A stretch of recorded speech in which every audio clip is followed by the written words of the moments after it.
Hola, ¿qué tal? Sean ustedes bienvenidos a este trabajo final, esta evidencia final de la unidad número 2 de la materia Aportes de la Neurociencia en la Enseñanza del Inglés. El día de hoy vamos a hablar acerca del artículo de la neurodidáctica, la enseñanza y el aprendizaje del idioma inglés, el enfoque emocional. Vamos a ver ahora sí qué es lo que vamos a ver a continuación. Primero vamos a ver tres partes. La primera, las bases teóricas, todo lo que nos hablan acerca de la importancia de la neurodidáctica y este nuevo enfoque que vamos a hablar durante toda esta presentación, que es el enfoque emocional. Primero que nada vemos en bases teóricas, vemos la neurodidáctica y adquisición de segundas lenguas, la neurodidáctica desde el cerebro, la motivación y el proceso de aprendizaje, que aquí vamos a ver ciertas sustancias que se agregan a nuestro cerebro, como es la dopamina, la acetilcolina, la serotonina, pero más adelante vamos a verlo más específico. Y por último, la motivación y la emoción en la enseñanza. Por otro lado, vamos a ver el enfoque emocional para la enseñanza y el aprendizaje de idiomas. Dentro de estos hay ciertos sistemas que son los principios teóricos del enfoque emocional, la teoría del lenguaje, la teoría del aprendizaje de lenguas. Y por último, el papel o el rol que tienen cada uno de estos que vamos a mencionar, que es el papel del maestro y el papel del alumno. Dicho esto, vamos a comenzar primero con la neurodidáctica y todos sus enfoques. Aquí dentro del artículo nos mencionaba que la neurociencia, la didáctica y la lingüística propone un nuevo enfoque metodológico para la enseñanza de lenguas extranjeras basada en emociones. En este caso es el enfoque emocional.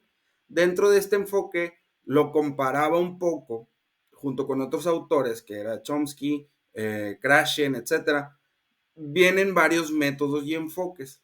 El método y enfoque que se han propuesto para la adquisición de una segunda lengua es el aprendizaje basado en competencias, el aprendizaje basado en tareas, el aprendizaje integrado de contenidos y lenguas, el enfoque centrado en el estudiando, que es el alumno, el enfoque centrado en los procesos, el enfoque comunicativo y ahora, como lo vamos a ver el día de hoy, el enfoque emocional.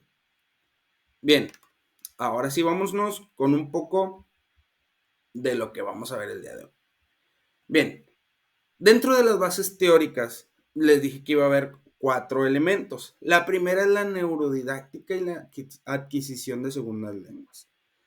Dentro de este artículo nos menciona primero la neurodidáctica desde el cerebro, o que por su nombre en inglés es Neurodidactics from the Brain, NFB, que es el comprender los procesos neuronales, que es cuando se produce el aprendizaje o cuando hay problemas, y también estudiar las diversas reacciones del cerebro ante diferentes estímulos. Pero me gustaría mencionar primero que ahí mismo en el archivo, la neurodidáctica lo mencionaba como una combinación de la neurociencia y la didáctica, pero esta neurodidáctica no lo mencionaban como un híbrido, sino como algo nuevo dentro de todos estos estudios. Por otro lado, dice aquí la neurodidáctica desde el aula, que por su nombre en inglés, que es Neurodidactics from the Classroom, de NFC, nos habla aquí que todo lo que menciona de la neurodidáctica desde el aula es que aquí podemos trasladar al aula todos los descubrimientos de la neurodidáctica del cerebro para cómo aplicarse en diseños metodológicos y curriculares. La neurodidáctica desde el cerebro consiste en generar nuevas redes neuronales, que son unos nuevos recuerdos, a partir de los estímulos recibidos en la interacción con el entorno. Este proceso produce cambios en la estructura del cerebro y se produce gracias a la plasticidad cerebral, que lo vimos en la unidad número 1. Ahora sí, vamos ahora con la motivación y los procesos de aprendizaje. Dice que dentro del funcionamiento de las conexiones neuronales en el aprendizaje de una segunda lengua y el papel fundamental que desempeñan las emociones. Recordemos que estamos hablando del enfoque emocional. Todo esto tiene que ver con el enfoque emocional. Ahora, definamos aquí las emociones. La emoción es la reacción ante estímulos externos o internos que desencadenan una secreción de diversas sustancias químicas que ayudan en todo el organismo. Aquí es donde ya aparecen estos 3 puntitos que están aquí. Los neurotransmisores con mayor impacto en este proceso y directamente relacionados con la sensación de placer es la dopamina, que produce una sensación vital de placer, jugando un papel esencial en el aumento de la motivación hacia el aprendizaje. La dopamina la podemos encontrar en actividad física, cuando reímos, cuando estamos en grupos o en equipos, en una reunión social, cuando te gusta leer, cuando tienes la razón. Estas altas dosis, o bueno, el tener altas dosis de dopamina inundan el córtex y aumenta la creatividad, la concentración, la capacidad analítica y la motivación. El aumento de este neurotransmisor de la dopamina secreta la acetilcolina, que la acetilcolina aumenta el estado de alerta, la concentración, la memoria y las funciones ejecutivas de la corteza prefrontal. O también secreta el cerebro la serotonina. La serotonina la secreta en estados de calma, de relajación, y aquí la serotonina se asocia con la alegría y se consolida la memoria dentro del cerebro. En resumen, más o menos, secretamos dopamina después de responder algo y esperamos tener una recompensa. Esta recompensa permite que el cerebro secrete acetilcolina, que favorece la memorización y mantiene al cerebro concentrado. Y por último, como respuesta a la satisfacción de haberlo hecho bien, el cerebro segrega serotonina, que genera sensaciones de calma y relajación y ayuda a los procesos de memoria en el hipocampo. Todo esto nosotros lo vemos como docentes, o bueno, en mi caso, que soy docente, y que estoy todavía estudiando para ser maestro en la enseñanza del inglés. Todas estas segregaciones del cerebro lo vemos nosotros en los alumnos en cuanto ellos aprenden algo, cuando ellos quieren preguntar por algo, cuando ellos aprenden y cuando ya se sienten tranquilos porque ya aprendieron algo, ahí es donde funciona la dopamina, la acetilcolina y la serotonina. Bien, ahora hablemos de la motivación y emoción en la enseñanza del aprendizaje de lenguas. Dentro de aquí nos mencionaban que la motivación es exactamente lo que nos mueve a realizar algo que nos agrada, que en este caso responder alguna pregunta del maestro. Cuando el maestro nos pregunta algo, o bueno, ellos como alumnos, cuando el maestro les pregunta algo y ellos responden, ellos tienen una cierta motivación en responder y querer hacerlo para poder tener esa motivación o ese aprendizaje. Y es por eso que muchos de nosotros como futuros docentes o muchos de nosotros como alumnos queremos que tener esa interacción con el maestro para poder aprender. Ahora, la emoción es la reacción generada en tu cerebro que afecta ya sea de manera positiva o negativa y que es factor clave para el éxito o el fracaso del aprendizaje. Dependiendo de lo que tú sientas al momento de tener esas respuestas o esos estímulos que te dicen, es como si tú llegas a aprender o no lo llegas a comprender. Y ahí mismo en el artículo mencionaba que todas las emociones positivas son beneficiosas para el aprendizaje y la adquisición de conocimientos o el desarrollo de la competencia comunicativa en una segunda lengua. Por eso hablaba esta teoría de las emociones, hablaba de cómo es que nosotros como maestros debemos de generar esas emociones positivas para que los alumnos puedan tener una mejora o un desarrollo mejor en la segunda lengua, para comprender la segunda lengua. Ahora vamos con el enfoque emocional en la enseñanza y el aprendizaje de idiomas. Primero que nada hablamos de los principios teóricos del enfoque emocional. Todos los estímulos y propuestas de aprendizaje estarán al servicio de las emociones, es decir, es necesario asegurar una activación gestión y mantenimiento de las emociones que fomenten el aprendizaje. Por otro lado, hablamos de la teoría del lenguaje, que aquí hay 3 principios. El primero, el lenguaje reside en conexiones neuronales. El lenguaje se concibe como el resultado de una serie de conexiones creadas en el cerebro. El lenguaje, número 2, el lenguaje es un conjunto interconectado de estructuras y habilidades inseparables. Y número 3, el error y la retroalimentación son necesarios para una adquisición lingüística óptima.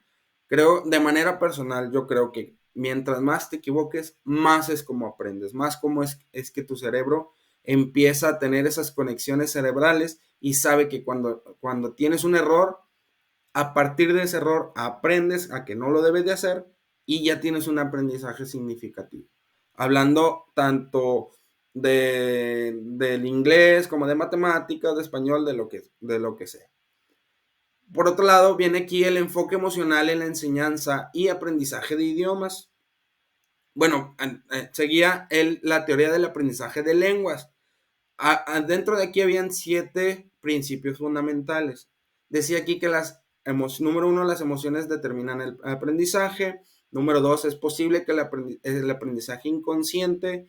Número 3, se requiere el deseo de comunicar y de saber. Número 4, el conocimiento declarativo fomenta el aprendizaje procedimental, favorece el estadio emocional, proporciona confianza y reduce el estrés. Número 5, el aprendizaje genuino lo descubre y construye al alumno. Número 6, el uso auténtico del lenguaje es esencial. Y número 7, las tareas dopaminizantes tienen que ser la base de la acción. Todos estos principios subrayan la importancia de crear un ambiente de aprendizaje que sea emocionalmente positivo, motivador, centrado en el estudiante y relevante para la vida real. Uno como docente tiene que tener esa apertura a tener una clase siempre en un ambiente de aprendizaje positivo, que los alumnos participen, que los alumnos pregunten, que los alumnos hablen. Yo ahora como estudiante, futuro maestro de inglés, creo que es algo que hay que ir desarrollando. ¿Para qué? Para que los alumnos tengan ese aprendizaje, para que los alumnos se sientan en confianza conmigo como maestro y que ellos puedan interactuar tanto con los compañeros como conmigo, etcétera. Que eso lo vemos en el siguiente punto, que es el papel de los actores. Dentro de este papel de actores, hablaba de dos roles. Uno, el docente, y dos, el alumno. El docente hablaba ahí de ciertos puntos, que es que el docente debe de identificar el perfil de sus alumnos y crear propuestas en cuanto a las necesidades que él tenga. Los maestros tienen que ir en segundo plano en este enfoque y los maestros únicamente funcionan como guías y asesores lingüísticos. ¿Esto qué quiere decir? Vámonos al punto 2. Que el alumno tiene que tener un papel activo y protagónico. Él es el protagónico de nuestra clase, él es el que tiene que participar, él es el que tiene que participar e interactuar con sus compañeros y tener una actitud positiva hacia los compañeros y también y sobre todo una actitud positiva hacia el idioma, hacia el lenguaje. El alumno siempre va a ser lo más importante en nuestra clase y si el alumno aprende, todo lo demás sale sobrando. Perdón. El docente solamente va a funcionar como un guía y el mismo docente tiene que incentivar a los alumnos a tener una participación, a que ellos pregunten, tengan dudas, ellos propongan, etcétera. Y bien, bueno, como conclusión podemos poner aquí que el enfoque emocional nos ayuda a tener una mejor perspectiva de la importancia de la motivación y las emociones que se deben trabajar en conjunto para una mejora de la adquisición del lenguaje. Es importante que con este enfoque emocional pongamos sobre la mesa que la segregación de estas sustancias que dijimos al principio, dopamina, serotonina, acetilcolina, son demasiado importantes para el alumno, para que su cerebro ahora haga esas conexiones cerebrales y obtengan un aprendizaje significativo tanto del idioma inglés como de otra segunda lengua que ellos quisieran estudiar.